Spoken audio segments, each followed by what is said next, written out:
পৃথিবীর সবচেয়ে বড় দেশ রাশিয়া, আর এই রাশিয়াকে বিভক্ত করেছে অদৃশ্য এক রেখা, যার পশ্চিম অংশে এদেশের বেশিরভাগ মানুষ বসবাস করে। অন্যদিকে পূর্ব অংশ প্রায় বিরান, এখানে মানুষের ঘনত্ব খুবই কম। কিন্তু কেন এমনটা ঘটল? এর পেছনের আসল রহস্যটাই বা কী? কেনই বা এই ছোট অংশে এত বেশি মানুষ বসবাস করে, আর কেন এই বিশাল অংশ প্রায় খালি পড়ে আছে? তাই জানবো আজকের এই ভিডিওতে। রাশিয়ার আয়তন প্রায় 17 কোটি বর্গ কিলোমিটার। এটি ইউরোপ এবং এশিয়া মহাদেশের বিশাল অংশ জুড়ে বিস্তৃত। রাশিয়া এতই বড় যে এটি 11টি টাইম জোনে বিভক্ত। তবে এই বিশাল আয়তন সত্ত্বেও এদেশের জনসংখ্যা খুবই কম। এখানকার মোট জনসংখ্যা মাত্র 14 কোটি। অথচ আয়তনে বাংলাদেশ 118 গুণ ছোট হওয়া সত্ত্বেও বাংলাদেশের জনসংখ্যা রাশিয়ার তুলনায় অনেক বেশি।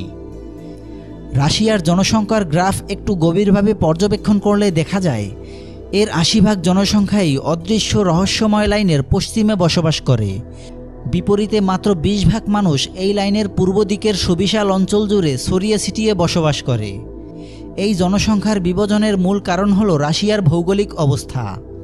উরাল পর্বতমালা দেশটিকে দুটি অঞ্চলে ভাগ করেছে। রাশিয়ার উত্তরাঞ্চলে তুন্দ্রা অঞ্চল অবস্থিত। এটি এক ধরনের বরফ আচ্ছাদিত সমতল ভূমি, যেখানে মাটির উপরিভাগ সারা বছর বরফে জমা থাকে। এখানে বড় বড় গাছ জন্মাতে পারে না।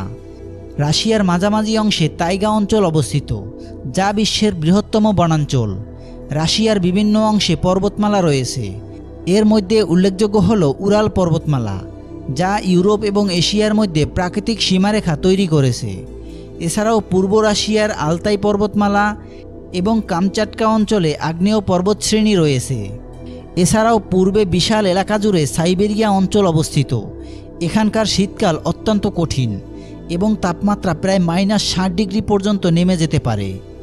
সাইবেরিয়ার একটি বড় অংশ পার্মাফ্রস্ট দ্বারা আচ্ছাদিত। এটি এমন এক অবস্থা যেখানে মাটি বছরের পর বছর বরফে জমাট থাকে। পার্মাসফট এলাকায় নির্মাণ কাজ এবং অবকাঠামো গড়ে তোলা খুবই কঠিন। এছাড়াও এখানকার মাটি খুবই অনুর্বর, তাই কৃষিকাজ করা এক প্রকার অসম্ভব। সাইবেরিয়া প্রায়ই তীব্র তুষারঝড় এবং অন্যান্য শীতকালীন দুর্যোগের সম্মুখীন হয়। এটি মানুষের জীবন এবং পরিবেশকে আরও বিপদগ্রস্ত করে তোলে। সাইবেরিয়ার বিশাল এলাকা জনবসতিহীন। এখানে অনেক জায়গায় যোগাযোগের পর্যাপ্ত রাস্তা নেই। রাস্তাঘাট, রেলঘাট এবং অন্যান্য পরিবহন ব্যবস্থার অভাব মানুষের জীবনযাত্রাকে আরও কঠিন করে তোলে। তবে সাইবেরিয়া প্রাকৃতিক সম্পদে সমৃদ্ধ। এখান থেকে তেল, গ্যাস এবং কয়লা সহ অন্যান্য খনিজ পদার্থ সংগ্রহ করা হয়। রাশিয়ার পশ্চিম অংশে ভলগা নদী বেশিরভাগ মানুষের জীবন ধারণে সহায়ক। সেখানে উপযুক্ত আবহাওয়া এবং উর্বর জমি রয়েছে, যা চাষাবাদ এবং বসতির জন্য একেবারে আদর্শ। এখানে মস্কো এবং সেন্ট পিটারবার্গের মতো বড় বড় শহর রয়েছে, যেগুলো রাশিয়ার অর্থনীতি, প্রশাসন এবং শিক্ষার কেন্দ্রবিন্দু হয়ে দাঁড়িয়েছে।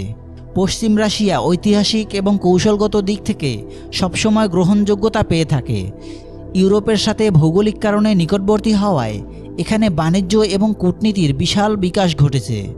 তবে রাশিয়ার নিরাপত্তার জন্য সবসময় গুরুত্বপূর্ণ সেই বিরান পূর্বাঞ্চল। কয়েকশো বছর ধরে রাশিয়াতে আক্রমণকারী বাইরের শত্রুরা পূর্বের বিরূপ আবহাওয়ার কারণে থেমে গেছে। এই সময়ে এসে পুতিনের রাশিয়া নানা সামরিক পরীক্ষা নিরীক্ষার কাজে রাশিয়ার এই বিরান পূর্বাঞ্চল ব্যবহার করে থাকে। এটি অনেকটা রাশিয়ার প্রাকৃতিক রক্ষাকবচ হিসেবে কাজ করে থাকে।